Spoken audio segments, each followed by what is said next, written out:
Alors on va voir en fait une pratique qui est préconisée par Microsoft qui s'appelle AGDLP, qui consiste en fait à avoir une gestion simplifiée des droits et des permissions sur des dossiers par rapport à des groupes et des utilisateurs. Donc les utilisateurs sont créés, ils font partie donc de groupes, et ces groupes sont membres de groupes DL qui sont en fait des permissions sur des dossiers et des partages. Donc on va voir ça concrètement en pratique.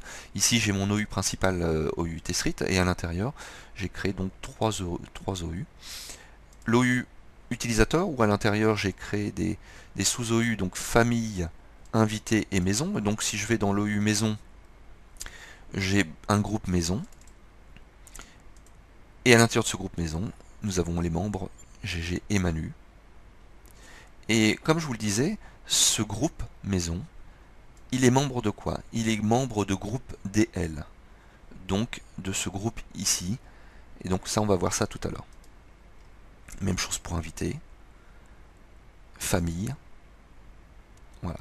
Nous avons aussi une OU ordinateur. Donc ça, c'est bien sûr pour intégrer toutes les GPO qui fonctionnent sur les ordinateurs. Donc dès qu'un ordinateur se log, je le prends ici de computers et je le remets dans mon OU ordinateur, donc pour être assuré que mes GPO de type ordinateur soient bien fonctionnels. Et donc on va revenir ici sur notre fameux groupe DL. Alors le principe du groupe DL ici, je vois que nous avons plusieurs groupes. Ce sont donc des groupes DL, c'est pour ça que c'est écrit DL, qui font partie donc de l'OU principal, donc Testrit, ou de notre domaine Testrit. Et à l'intérieur, il y a donc un partage, un dossier de partage. À l'intérieur de ce dossier de partage, il y a un sous-dossier famille, et nous avons une permission de lecture. Et en fait, donc je vois ici, en dessous, j'ai la même chose. Sur notre domaine Testrit, j'ai un dossier partage, un sous-dossier famille avec une permission lecture-écriture. En fait, les groupes DL ne sont que des permissions. Mais d'un simple coup d'œil, déjà, je vois tout de suite que nous avons un dossier partage, et à l'intérieur de ce dossier partage, nous avons des sous-dossiers famille, invité, maison, secret. Donc, je vais ici sur mon disque dur où j'ai mes dossiers partagés, et je retrouve donc mon dossier partage, et à l'intérieur, je retrouve tout de suite famille, invité, maison, secret. Famille, invité, maison, secret. Alors comment ça fonctionne? Ici, si je vais sur famille, et je regarde les permissions, je vois en fait que nous retrouvons nos groupes DL où nous avons les permissions qui correspondent au dossier. C'est-à-dire que là, je suis dans le dossier famille, nous avons une permission de lecture et une permission de lecture et écriture. Alors, comment ça fonctionne tout ça? On va créer un nouveau dossier. On va appeler dossier 1. Je fais un clic droit dessus, propriété.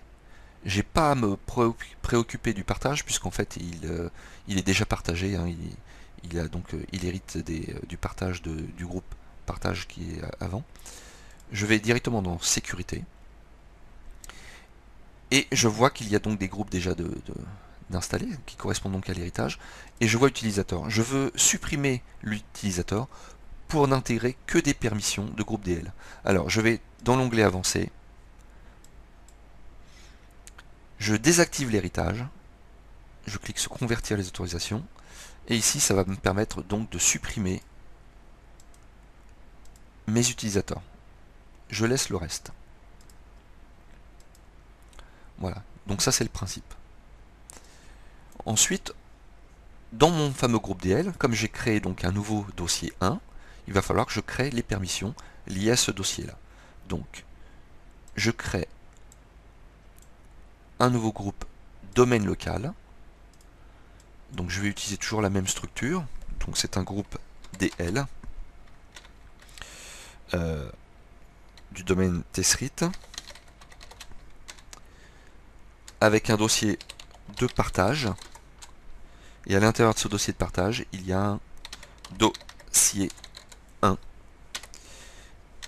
Et je vais lui donner le droit de lecture. Je copie. Je recrée un autre DL. Et cette fois-ci, ce sera lecture, écriture. Donc voilà. Alors, on crée le dossier, on supprime l'héritage et on supprime les utilisateurs. Dans le groupe DL, on recrée des permissions par rapport à ce nouveau dossier. Une fois que ces permissions sont créées, on va les intégrer donc au dossier. Donc je retourne dans mon dossier, propriété, sécurité, avancé, et je fais ajouter, sélectionner un principal. Et ici dans la zone, je tape DL, ce qui va me faire apparaître tous mes groupes DL. Donc là, on gère le dossier 1, donc je prends toutes les DL qui correspondent au dossier 1. Donc nous avons ici une permission de lecture, je fais OK. Et ici, je suis bien justement en lecture, donc je vais le laisser tel quel, je ne change rien. Et je fais OK. Donc je vois mon groupe DL qui est intégré. Je rajoute mon deuxième groupe DL.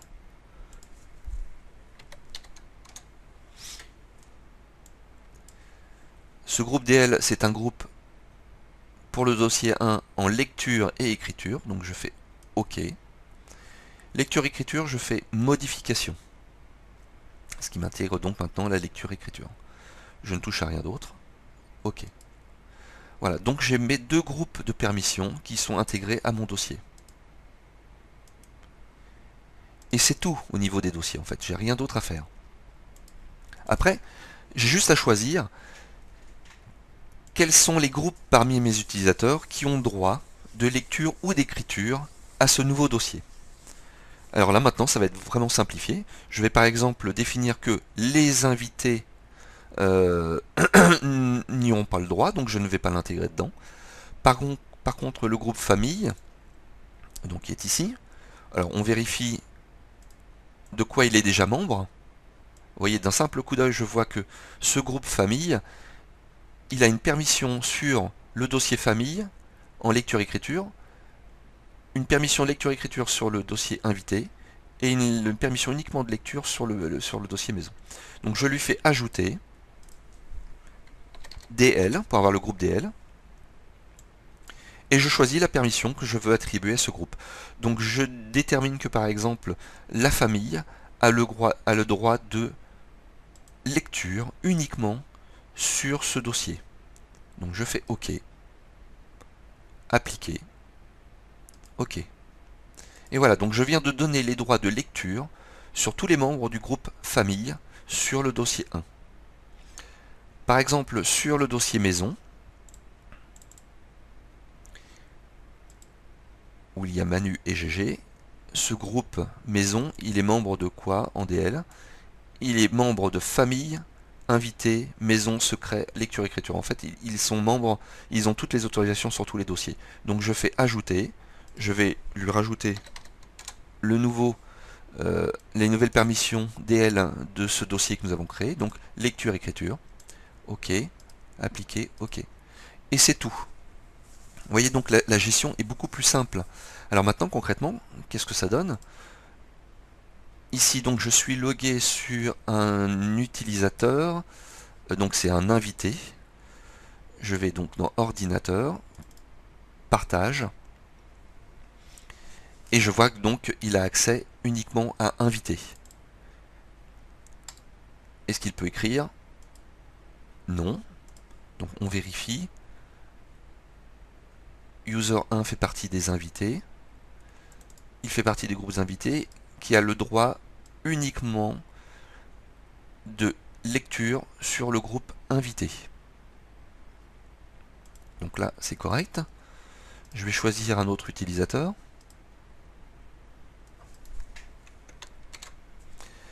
Je vais prendre par exemple GG qui est membre du groupe maison.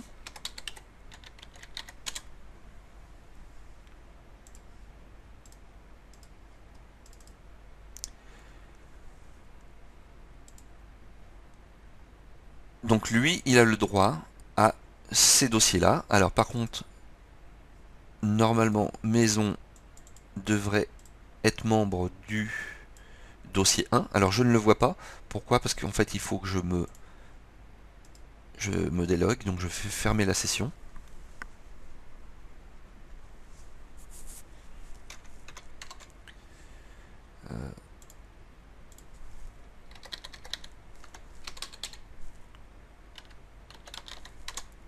Et là, en me reloguant, je vais voir apparaître, voilà, mes nouvelles permissions. Et donc je vois que j'ai un accès sur mon dossier 1. Je peux rentrer dedans et je peux créer des dossiers, des fichiers. Pourquoi? Parce que les membres du groupe maison sont membres des groupes DL qui donnent des permissions de lecture et d'écriture sur le dossier. Donc si je me log par exemple avec un groupe famille, je vais prendre par exemple Quentin. Quentin, il a le droit d'avoir un accès de lecture sur le dossier 1, lecture-écriture sur famille, lecture-écriture sur invité et lecture sur maison.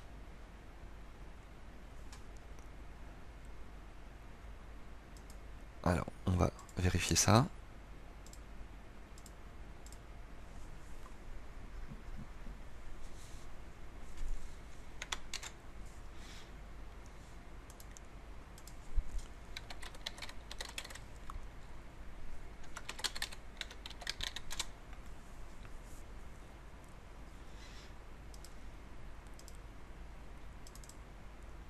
Voilà, donc Quentin a bien accès à tous ces dossiers-là, au dossier 1 aussi. Voilà, donc par contre, il a uniquement une autorisation de lecture sur ce dossier. Donc vous voyez, toutes les permissions sont bien gérées et sont faciles à détecter. Vous n'avez pas besoin en fait d'aller sur les dossiers pour voir qui a les permissions. Vous allez directement dans les groupes et à partir de là, vous voyez si telle personne du groupe a droit ou pas à un accès sur les dossiers. C'est bien plus facile à gérer. Hein. Donc je ne gère pas les dossiers, je gère directement les utilisateurs. Donc si par exemple je décide que le groupe invité ils aient un accès maintenant en plus sur notre dossier 1, je fais justement ajouter DL et je vais lui donner beaucoup de droits puisque je vais lui donner lecture et écriture sur ce dossier là, appliquer OK.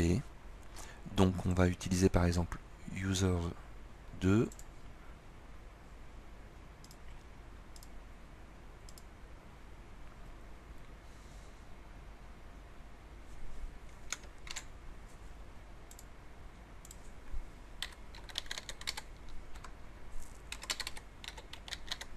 Donc le user 2 normalement devrait avoir le droit d'écriture et de lecture sur le dossier 1 et uniquement lecture sur le dossier invité. Voilà, donc on voit bien les deux dossiers. Dossier 1, lecture, écriture. Invité, uniquement lecture. Voilà, donc les droits sont absolument bien gérés. Autre chose, on s'aperçoit ici que notre invité, donc user, c'est user 2 je crois, oui, user 2, ne voit que les dossiers auxquels il a des permissions. Alors ça c'est une chose qui est accessible grâce à une option qu'on trouve ici dans la gestion des serveurs. Vous cliquez sur l'onglet donc partage. Vous voyez donc tous les dossiers qui sont partagés. Donc je vais donc dans mon dossier partage. Clic droit propriété. Et dans paramètres, ici vous avez activé l'énumération basée sur l'accès. En activant cette case ici, cela permet à l'utilisateur de ne voir uniquement que les dossiers auxquels il a des permissions. Si je désactive cette fonction-là, on va voir tout de suite ce que ça donne, puisqu'il n'y a pas besoin de se reloguer. Voilà, du coup, je vois tous les autres dossiers. Par contre, mes permissions sont toujours actives, c'est-à-dire que sur secret, accès refusé, maison, accès refusé, alors invité, il a le droit, famille, accès refusé, et dossier 1, il a tous les droits. Donc toutes les permissions sont toujours actives, ça il n'y a pas de problème, mais du coup il voit les dossiers auxquels en fait il n'a aucun droit. Donc c'est une option intéressante d'implémenter. Hein, donc c'est dans paramètres, activer l'énumération basée sur l'accès. Voilà, et ça c'est actif tout de suite. Autre chose, je ne sais pas si j'en avais parlé, donc on voit qu'à chaque fois j'ai accès directement au dossier de partage. Pourquoi? Parce qu'en fait j'ai créé une GPO, donc dans mes stratégies de groupe, ici dans mon OU utilisateur, voilà, j'ai créé une GPO de partage. Donc on va vérifier tout de suite ça. Donc je vais dans modifier, c'est une stratégie configuration utilisateur, préférences, paramètres Windows, ma page de lecteur. Et ici en fait j'ai mis le lien sur mon dossier de partage. Donc que l'on trouve ici, clic droit, propriété, partage. Ici vous copiez tout le chemin, copier, et vous l'intégrez ici. Je lui ai mis donc une lettre M, ce qui fait que donc ce partage est implémenté sur toutes les sessions des utilisateurs. Effectivement, c'est ce qu'on constate ici tout de suite.